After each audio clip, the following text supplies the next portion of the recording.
Hello, everybody, and welcome to today's Training Industry Leader Talk. I did see that the chat is weirdly disabled, so I'm going to try to fix that now. But additionally, welcome to this Leader Talk on creating memorable training experiences, sponsored by Adobe, ComLab India, ELB Learning, Skooks, and Whatfix. So I am Liz Spate, the Events Marketing Specialist here at Training Industry, and I'm thrilled to have you with us here today. Before we get started, though, I would like to quickly go over a few housekeeping items to help you interact with our speaker and get the most out of today's program. So you guys should be able to access those chats now, so please confirm with me. But additionally, if you haven't done so already because you didn't have the ability, you can open that chat window and let us know where you are joining us from today. And while you're doing that, you can utilize this window to interact with our speaker with any comments. As for questions, though, please continue to plug those questions in the Q&A section of your toolbar below, and we will be addressing questions at the end of the session. So love to see where you guys are coming from. Again, apologies for that. And at the end of your time here with us, you will notice a short evaluation survey has popped open in another tab in your browser, and we would appreciate your thoughts on today's event. And again, all of our sessions are being recorded and archived on trainingindustry.com, and you will receive a follow-up email from us that will include the link to the on-demand session. If this is your first Training Industry event, we would love to welcome you. We exist to make connections among learning and development professionals, and we offer tons of resources to support your role in L&D, like live events like today's Leader Talk, as well as through articles on our website, our magazine, conferences, research reports, and our podcast. We would also love to hear about what you've learned from today's session on social media, so please follow us on your favorite platforms and let's continue the conversation. And without further ado, it is my pleasure to introduce you to our first speaker of the day. Allan Rust is the creative director at ELB Learning, embarked on a diverse journey in the entertainment industry where he will start the discussion on today. So with that, Allan, take it away.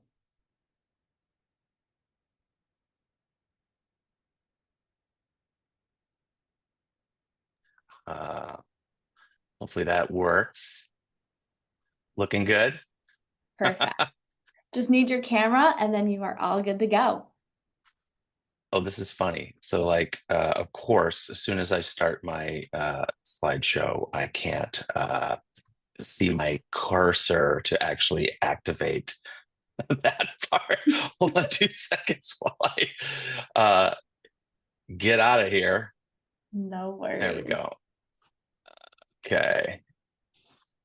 Back in. There we go. Boom. Now we're cooking. I thought you had control over everything. I guess not. That's okay. I got it. And I am still sharing, yeah? Beautiful, Perfect. yeah. All right. Finally going. So hi, everyone. Thanks for joining. I'm Allan Rust, creative director at ELB Learning. I do, as Liz said, have a storied past in entertainment, marketing, and advertising. And like many of us in this space, we come from a number of backgrounds. And I always find it interesting to hear what brought you to where you are today. And I'd say that officially I've only been part of the learning and development space for about 7 years. But as you know, career journeys are always evolving. What makes us unique and valuable in our roles today has a lot to do with the experiences and skill sets that we have acquired along the way.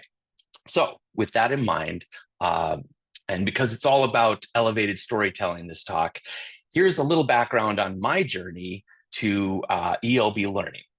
I have 4 kids from the age 12 and 24, and not one of them has a clue about their ultimate career for the future. And hey, that's no big deal. It's extremely common. So as parents, we try not to worry. But I, on the other hand, grew up on my dad's farm in Fargo, North Dakota, and I knew exactly what I wanted to do when I graduated high school: get as far away as possible. The Rusts are a singing family, meaning it was a required task along with dishes and garbage duty. So I grew up singing, dancing, and eventually acting. When I turned 18, I moved to Los Angeles to further my acting studies and then struggled for years to break into the business. There's a small margin for success in that industry, so you try to keep your head up as best you can. However, one of my good friends, Paul Rudd, you might have heard of Paul Rudd. We graduated from the American Academy of Dramatic Arts together, and we shared the same manager for a few years. And I watched his career quickly take off and explode while I was doing summer stock theater in San Diego and Burbank, of all places. Uh, After a few unremarkable film projects, I became much more interested in what was happening behind the camera. So I went to film school, and on the side, I worked as a graphic designer. A few years prior, Adobe had released Photoshop 1.0. That's a long time ago. So I quickly became a computer geek too. I absolutely this opened up my creative thinking immensely. And yeah, 1990. This was back when Photoshop you couldn't even undo more than once, so it was very tricky. But it really opened up the doors for me in design. But before my filmmaking career or design careers had any legs, I got the call to reunite with a singing group that I had started back in high school called the Blenders. The group was recording at Paisley Park here in Minneapolis, and they were experiencing a creative clash. One of my closest friends left the band, and I had 3 days to pack up my life in LA to rejoin the group in time to get me on that album and reshoot the cover photo.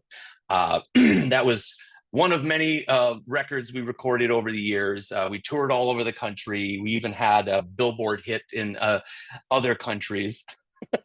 And it marks 35 years now together, and we are still doing a short tri-state holiday tour just over the Christmas season. That's all we do because we all have other lives. But this year will probably be our last. So that's another chapter closed. Anyway, during those full-time years as I was touring with the band, I had plenty of extra time on my hands to study and build out a few more career paths.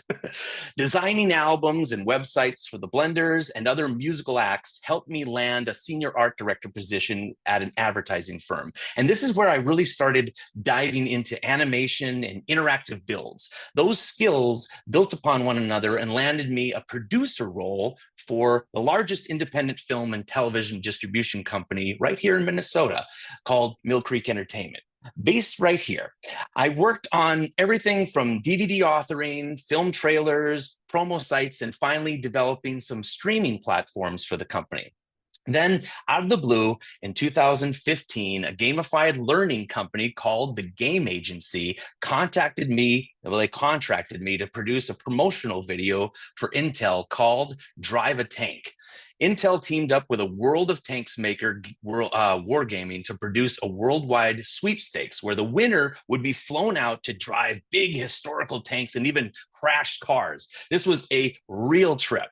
Since I was not allowed to place a camera anywhere near these things, I rigged a crane through the turret of a Humvee and rode the top of the roof to each of the shooting positions so I could be safe and still have an awesome view. This must have made a statement about my ingenuity and commitment because I was soon after hired as TGA's creative director. Then, a few years later, we joined forces with ELB Learning, along with a few other awesome companies. And now we're all one big happy family with something like 400 employees across the world. So what is that? Like, that's 5 career paths, I think, that I covered. You know, I always thought that the path to success was mastering a specialized role and sticking to it. And when I made that first career change, I have to be honest, I felt irresponsible after going to school and spending all that money and time only to change gears and then change gears again and again. Even though I was following my passions, somehow it felt like I was, I don't know, losing momentum. But as we move forward in life and new paths are taken, we begin to see how each experience is actually a step that builds upon the next. I've found that by following my instincts and interests, embracing new technologies and opportunities, my path to success shifted from being a specialist to being a creative generalist. And it's become so empowering the more I lean into that generalist role. So while I never became a huge film star, I'm fairly I'm fairly convinced that I can kick Paul Rudd's ass in any number of skill sets, except maybe sexiest man alive. I think he's got that one covered. Okay, so that's my backstory. But what does it have to do with anything? I guess it's kind of to say that more than ever, it's important to be multifaceted. The world we live in today is rapidly changing, and to continue being successful, we all need to be agile. Maybe not to the point of changing your career every decade, but continually learning new skills and engaging with new technologies to bridge the gaps in our companies and for our clients. My role as a creative director at ELB gives me the privilege to wear many hats. So I get to draw upon that long list of experiences and skill sets every day, from development of our authoring software and platform authoring to custom course development and creative content. This includes live action video, animation, UX design, enhanced LMS embeds, and the list really goes on. Most of all, I have the privilege to help make our clients' dreams come true. I mean, it sounds silly, but I mean, sometimes that's what it feels like. Within the budget, of course, that's important. I'm also part of the growth and strategy team where we field many of our new business opportunities. We get to parse a wide array of client needs and source our best talent and resources. Best of all, I get to research and play with the latest tech offerings to see what's viable and what can empower ELB clients. And since our clients span a wide array of industries, I get the unique perspective on trends affecting them all. Today, we stand at the intersection of technology and humanity in a world where immersive modalities like extended reality and artificial intelligence are revolutionizing corporate training. I want to explore how we can balance these cutting-edge innovations with the essential human touch, making immersive experiences that not only captivate minds, but also touch hearts. I'll get to that in a second. Immersive technologies offer unprecedented opportunities to enhance learning experiences. The training sessions where employees can walk through virtual simulation of their workplace, experiencing real-life scenarios without real-world consequences. VR can transport learners to different environments and enabling them to practice skills in a safe and controlled space. AI can provide personalized learning paths, adapting to each individual's path or pace and learning styles. These technologies are now readily available to all of us and being implemented across all industries. For instance, in healthcare, VR is used to simulate surgical procedures, allowing medical students to practice without any risk to their patients. In manufacturing, AI-driven simulations help workers understand complex machinery and processes, reducing the likelihood of errors. However, as we embrace these technologies, we need to be cautious of over-reliance on tech itself. Technology can sometimes create a barrier to human connection, making learners feel isolated or overwhelmed. The sterile nature of purely tech-driven training can lead to disengagement and lack of emotional connection with the material. This illustrates the importance of balancing tech with empathy. At ELB, we offer all sorts of immersive solutions, but many times I find myself pointing clients away from the enticing new tech, like VR, for instance. As much as I want to employ it myself, it's exciting, it's fun, it's creative, and I want to exercise those skills, but sometimes it just doesn't fit. And this is largely due to the misframing of learning content itself and a lack of attention to the emotional impact to the end user. Empathy in learning is really about understanding and addressing the emotional and psychological needs of the learner. It involves creating experiences that are not only intellectually stimulating, but also emotionally resonant. When we design with empathy, we consider the whole person. their fears, their motivations, and aspirations. If these factors are ignored, then it's just new tech with a potentially bigger price tag. But when these things are taken into account, immersive learning is incredibly engaging. One way to achieve this balance is through storytelling. By integrating compelling narratives into immersive experiences, we can make training more relatable and impactful. To create a human-centered approach in immersive learning, we need to consider three key aspects. At least this is how I see it. Contextual relevance. Ensuring the content is relevant to the learner's roles in real-life scenarios. It sounds obvious, I know. This helps in making the learning experience meaningful and directly applicable. Emotional engagement.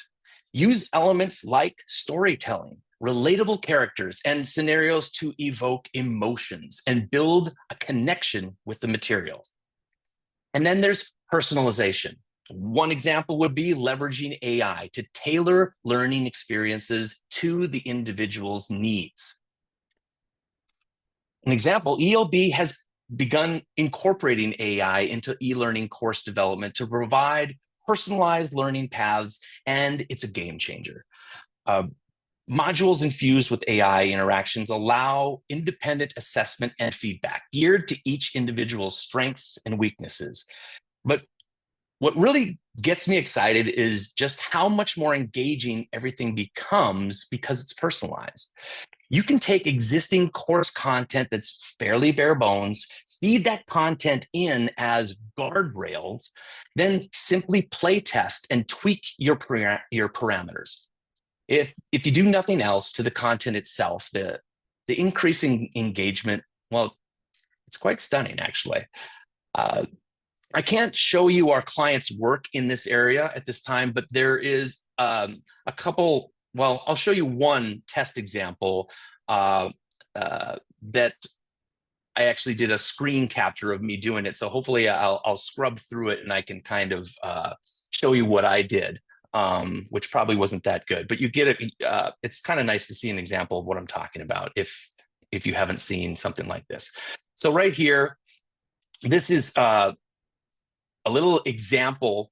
So when clients ask, like, what could this look like in a very simple way, in just a chatbot way? This is the difference between categorical and quantitative data, a very basic material, but it gives us an example and it walks you through the differences. And now we get to the part where we get to interact. So I'm just going to scrub through here. Pick an athlete from a favorite sports team. In the boxes below, describe as many variables that you think fall into those two categories. Then click submit. So the first one, an athlete's categorical variables could include, and then I typed, now granted, I wasn't thinking that I would be presenting this, so this is just my own test. So race, gender, quarterback, passer, receiver, fast, injured. And then over here in quantitative variables, played 80% of the season, number of touchdowns, running yards, popular with fans. So now it's processing really quickly and you get your feedback. Okay, race and gender are good examples of categorical data for an athlete. Quarterback, passer, and receiver could be considered more as roles or positions rather than categorical data. Fast and injured are not categorical data.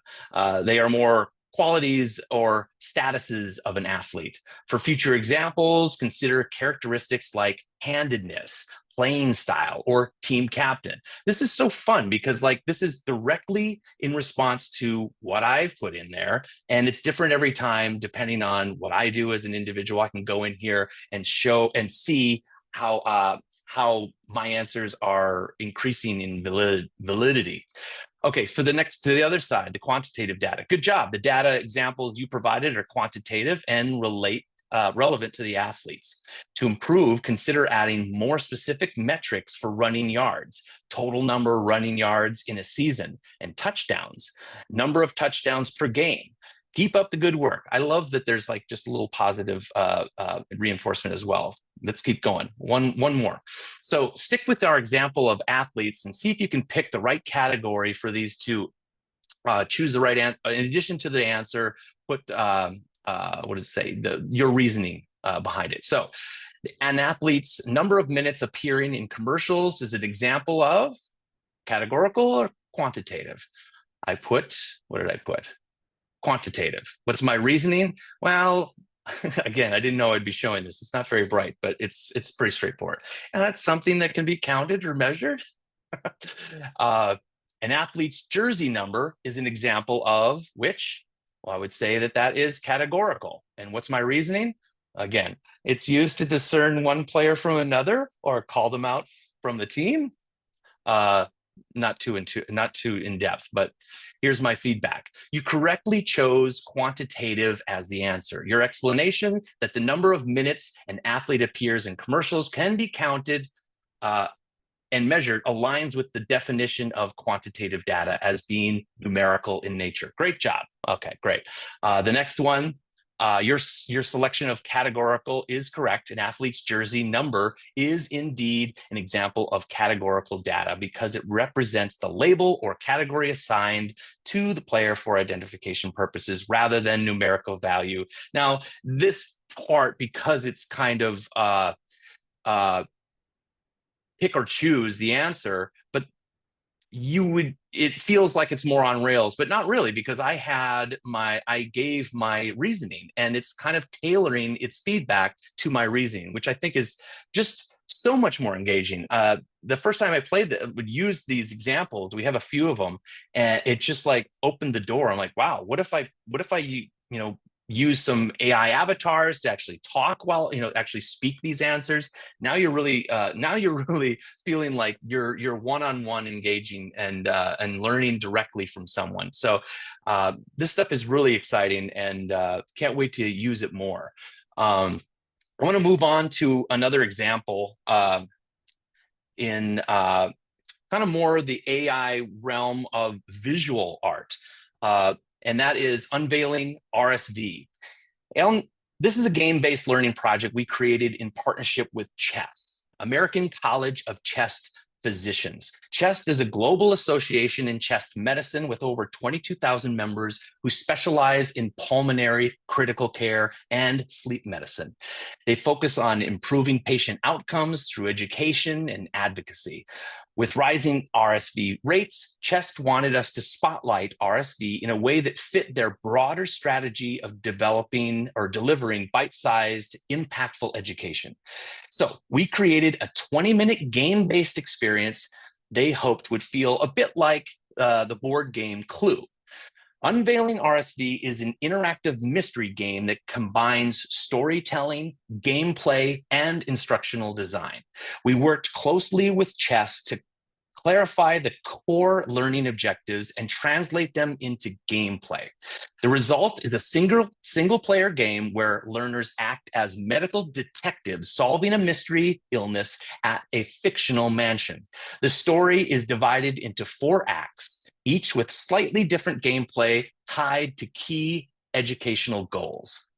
In Act 1, players explore the mansion, gathering information like viral samples and patient histories so that they can cross-reference them later. They also have dialogues with the characters themselves and get key information about attendees at the party that was at the mansion. This is ground zero for the illness. Act 2 focuses on synthesizing a vaccine through interactive puzzles, teaching players about how RSV works and how vaccines are developed. Balancing the fictional elements with real-world medical details was really important here. For example, while the setting is whimsical, patient symptoms and health risks were modeled on actual RSV data and best practices. all of chess projects that I've worked on in the past have associated these diagrams, which are very important to the learning objective. And we typically use them as knowledge checks. In Act 3, the player identifies at-risk patients based on detailed medical profiles. This brings home the earlier hunt for clues and viral samples. Now, our medical practitioners can use their critical thinking to bridge the gap between patients who simply tested positive and those who are at higher risk. And then Act 4, they communicate their findings to a hospital using a branching dialogue scenario. This is where much of the corrective and confirmative feedback takes place. Okay, now to the part that I really care about. Not really. All of that is great, but I like, how do we make this? That's what's really exciting. So behind the scenes, we wanted a photorealistic design, and rather than staging a costly photo shoot with elaborate costumes, I used AI to generate over 90% of the visuals myself to create the steampunk mechanics and turn-of-the-century atmosphere. For example, producing period pieces like dossiers and vintage machines would have been logistically challenging in real life to shoot, or even using stock images. Where are you going to find this stuff? So AI allowed me to create them quickly and convincingly. I was very new. I think this is almost 2 years old now. So I was very new to prompting for image generation at the time, and learned a valuable lesson. So listen up. This is important. Rather than prompting entire scenes in one go, it works best to create these creations in really small pieces, like designing individual props, characters, or objects as if they were stock art. So each little piece, that you can kind of see animating, make those individually, as opposed to trying to make the whole scene all at once and trying to check all the boxes that you need. So this requires a little bit of work. It allows more control, though, and it elevates your imagination. Character consistency was one of the biggest challenges, but being clever in Photoshop helps immensely with comping multiple renders into what you want. Especially nowadays, Photoshop has its own AI engines, right inside, to further help with filling in gaps and adding prompt-based assets that you need to flesh out a whole scene. These cutscenes were animated in After Effects, but in the game navigation, it relied on large panoramic rooms where players could explore. AI allowed us to create these vast, traversable spaces that felt believable yet otherworldly, with hidden doors and vital objects to find, while garnering key insights from characters within them. I used the same technique for props and smaller interactive objects, which added layers of depth and discovery for the players. To create this world, we relied on a suite of tools, each with its own role in the development process. The project was authored in Articulate Storyline, but Midjourney was the main event, helping ideation, as well as generating the base imagery that we would comp together. I then took those images into Photoshop for augmentation and refinement, building each scene piece by piece. Another key to making this learning game inviting and engaging was the musical score. Now, I'm not going to mess with this and get all the music going right now, but I'll just say that it's a rich tapestry of Sherlock-esque style. If you've ever seen the BBC Sherlock, it has that vibe to it. And there's a unique piece for each room and scenario as well. So it's very dynamic that way. This, coupled with lots of intriguing sound effects and ambient sound design, made this project not only an experiment in world building, but also a lesson in how modern tools, especially AI, can reshape the way we think about game design and learning. Every room and character was created with purpose, using technology to bring this turn-of-the-century steampunk world to life in ways we couldn't have imagined before. Oh, and lastly, excuse me, losing my voice.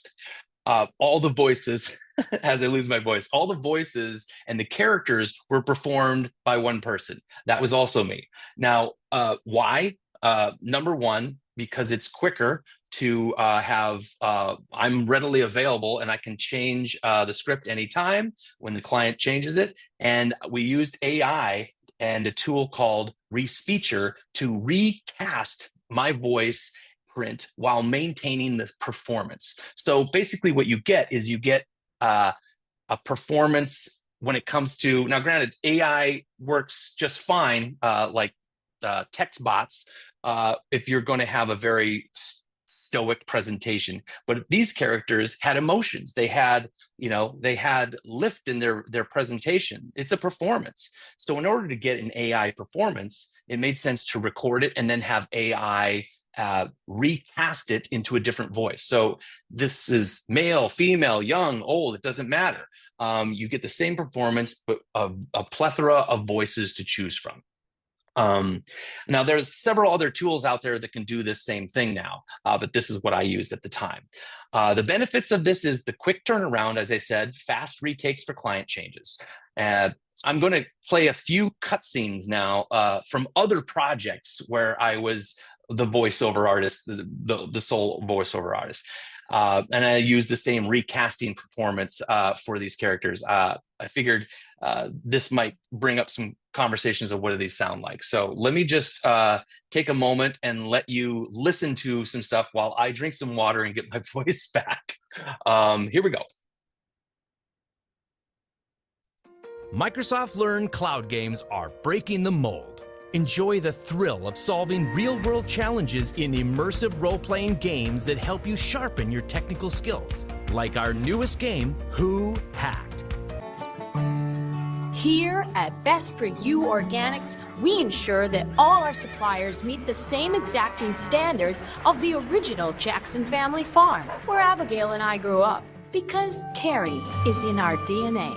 Today, Best for You Organics is an ever-expanding retailer controlling every single step of the supply chain, and that's why we need team members like you on board. Ready to get your hands dirty? Then welcome to our team, Best for You Organics. Hey, did you hear?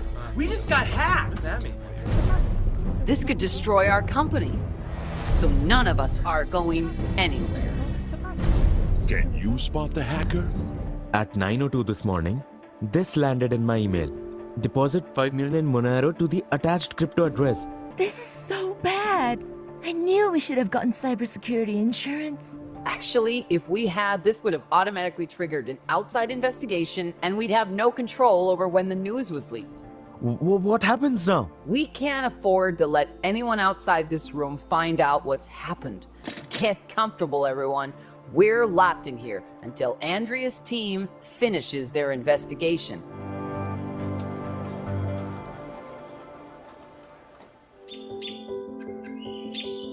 I have to admit, when you agreed to this interview, I was expecting we'd be meeting at your corporate headquarters. It was Olivia's idea to take this little field trip. Olivia, tell us about this place. This is actually where it all started. The site of our original family farm. It's very impressive, and since this will be the cover story in a special issue devoted to companies making sustainable changes, it's also the perfect backdrop to talk about your company's history. But it's not just us, Lauren. We have a very talented and dedicated team. I hope you'll take the time to get to know them too. I'd love to. Hey, morning! Don't worry, you're not in trouble. I just wanted to catch you before you got to your desk. There is a new alert in Defender for Cloud I need you to take care of. The problem is, there's a journalist writing a piece on the company, and she is in the office right now. Microsoft Learn Cloud Games continues to offer the most innovative ways to sharpen your technical skills while challenging you to solve high-stakes, real-world problems with our latest game, Data Feeds. Thanks for bearing with the extra security protocols. As you'd expect, there's no getting this far without them. Thank you for joining me today and more broadly on this critical mission. They know nothing, correct? as you requested. This mission began with a single baked potato, uneaten, scraped into the garbage by my daughter several months ago. On most occasions, I wouldn't have given it a second thought, but on this particular day, I had just been reading about the starvation in Haiti brought about by the earthquake. Over 40% of the food produced in the United States is wasted. Your initial focus will be here, on grocery stores.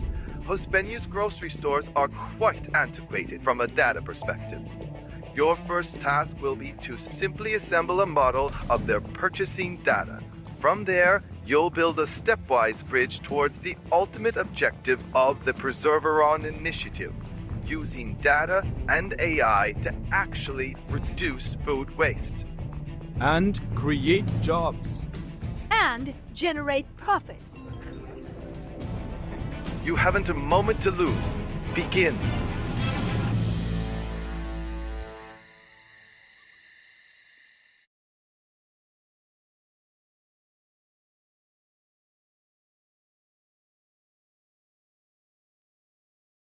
Oh, we can't hear you, Alan. You're on mute. There we go. This is, how are we doing on time? Because I'm not watching the clock. I apologize. You have about 10 minutes until the session's over. Perfect. In a recent project, we developed this VR training program for cybersecurity using our own scenario VR platform. The goal was to improve overall awareness and infuse best practices at the weakest link, people. A typical training module might walk you through the do's and don'ts of cybersecurity, which quickly becomes either boring for those who are more technical and too technical for those who may be new to the material. In either case, you can lose your audience. Instead, we created a series of interactive scenarios where you play the part of an undercover agent posing as a hacker. So essentially, we flip the script, allowing learners to not only engage from the opposite point of view, but fully embody the persona behind the attacks. Each scenario was designed with rich narratives and emotional cues, further drawing learners into the material. I'm not going to go into this too much further, even though I wrote a lot about it because we're running out of time. But I guess I wanted to just show that, for the most part, just the VR and how it can be used in ways that isn't exactly what most people think.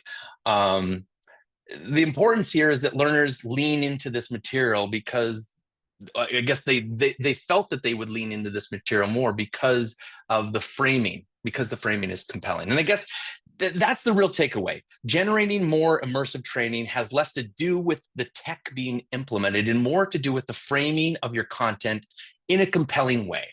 And I don't mean using storytelling devices to support your content. Instead, use your content to support your story. And there's a big difference there as it carries through to the final build, whether it's chat-based knowledge checks or immersive XR experiences. New tech is cool, for sure, but story, well, story is king. Training shouldn't be like George Lucas's dialogue, big exposition dumps, just too much information. We're human beings, and instinctively we resist big cognitive downloads. Good storytelling and content framing makes you feel something, and that drives engagement. Finding ways to convey information while supporting a character's journey is the key to maintaining engagement throughout the learner's journey. Immersive learning technologies hold immense potential to transform corporate training. However, to harness this power effectively, we need to strike a balance between innovation and empathy. Designing with a human-centered approach allows us to create immersive experiences that not only captivate learners' minds, but also touch their hearts. As we move through this exciting landscape, I think it's important to remember that the most effective learning experiences are those that connect with us on a human level. Let's leverage technology to enhance, not replace, the empathy and connection that are at the core of effective learning. Well, thanks for joining me on the journey, and hopefully there's some time left for some Q&A. Yes, I was going to say we have plenty of time. We do have about like 3 to 5 questions that we can kind of take a stab at. Sure. that are through the chat. But Amanda Jones, there was a lot. The chess piece project was definitely a vibe in the chat. Everyone thought it was super cool. But the main questions were, how many hours would you say went into developing this module, and how many people, and like the historical deep dive, and just a lot of that. I wanted to know a lot more Sure. context about that. Yeah, so we had a very, very short, small crew and a very small budget as well. I believe this was done with, I hope I don't misquote this because I don't talk money much, but I believe it was like $45,000 to $50,000 for this 20 to 25-minute seat project. The team was really small. I was the only creative on it, other than our game designer, and I guess the client came in with an instructional designer as well, and they came with a good sense of where they wanted to go with it. But there was very few people on it, and that's what was so exciting about AI. I was able to generate most of the stuff myself, and it is a showstopper because it's like surprising that we were able to do it, and in a very short amount of time too. We worked so quickly because we had to, and again, it was a new process for me too. So that just goes to show that I did do some late nights because I was new to it. So I did spend probably more time each day on it because it was new and I had never prompted before for imagery. Again, this is like 2 years ago. Maybe not 2 years ago, but a little while ago. And it's a lot easier now. Now I know kind of, I'd love to do a deep dive on how to best prompt and how to best build. Maybe we can do something like that in the future. I absolutely love showing behind the scenes and kind of getting dirty and showing those things off if I can. Yeah, I was going to say a lot of the questions are specifically on the chess project, and kind of onto that note. But this one I thought was really cool. Malin had asked, she loved it, like the project, but how would you be able to do that in multiple languages, specifically? Yeah, I mean, yeah, I was going to say she's a team of one, like I think she said 13 languages. So that's something of interest. Yes. Well, I'll tell you, part of it is, if you notice, none of these characters had lips moving, which, would have blown the budget a little bit. That would have taken a lot of time. So that's why we opted for. The other reason why none of the cutscenes have them talking with their mouth is because, or also have the characters they're kind of more like pose, as opposed to fluid movement, which we certainly could do. The reason we did that is that in storyline, that's how we did it as well. We had just kind of like a few poses. And so I wanted the cutscenes to feel just about the same as the actual storyline build. And for the language piece, it's just like anything else you do in storyline. You'd have to re-record those voices. Now, that also kind of elevates the budget. If we had to do multiple language, we would probably have to resort under that same budget. We would have had to resort to text prompted or text to speech AI.